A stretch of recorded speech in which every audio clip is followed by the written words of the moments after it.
গাধাকে সৃষ্টি করার পর তাকে বলা হলো সকাল থেকে সন্ধ্যা পর্যন্ত তাকে ক্লান্তিহীন পরিশ্রম করতে হবে, সারা জীবন তাকে পিঠে ভারী বোঝা বইতে হবে, খেতে পাবে শুধু ঘাস, আর তার মাথায় কোনো বুদ্ধি থাকবে না। তার আয়ু হবে 50 বছর।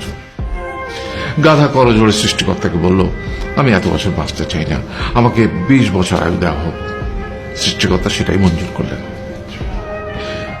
কুকুরকে যখন সৃষ্টি করা হলো তখন তাকে বলা হলো যে সে হবে মানুষের সবচেয়ে বড় বন্ধু, কিন্তু সে খাবে মানুষের উচ্ছিষ্ট, এবং তার আয়ু হবে 30 বছর।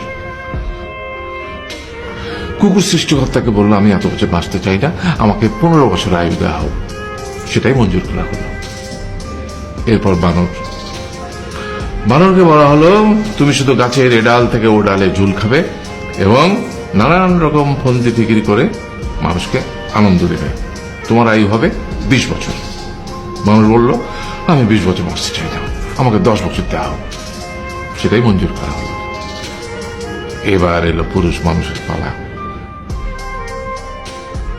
তাকে বলা হলো যে তুমি হলে প্রাণীগুলোর মধ্যে সবচেয়ে বিচক্ষণ এবং বুদ্ধিমান, সেই জন্য তোমাকে প্রাণীদের শিরোমণি করা হলো এবং তোমার আয়ু হবে 20 বছর।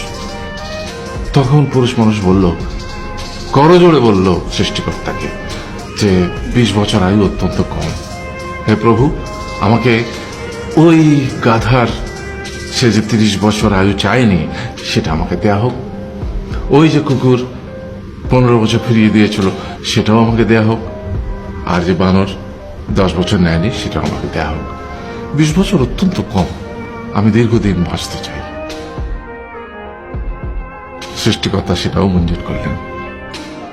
তারপর কি হলো?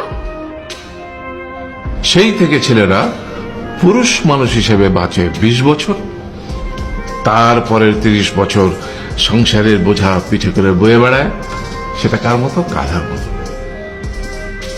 তারপরের 15 বছর সে তার ছেলে মেয়েরা যা দেয় সেই রকম ঠিক কুকুরের মতো উচ্ছিষ্ট খেয়ে বাঁচে।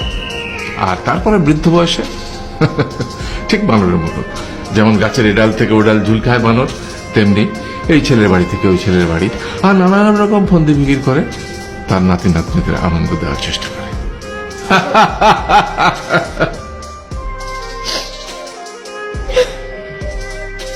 আরে এই থাম, কাঁদছিস কেন? তোমাদের কত দুঃখ বাবা, এত কষ্ট।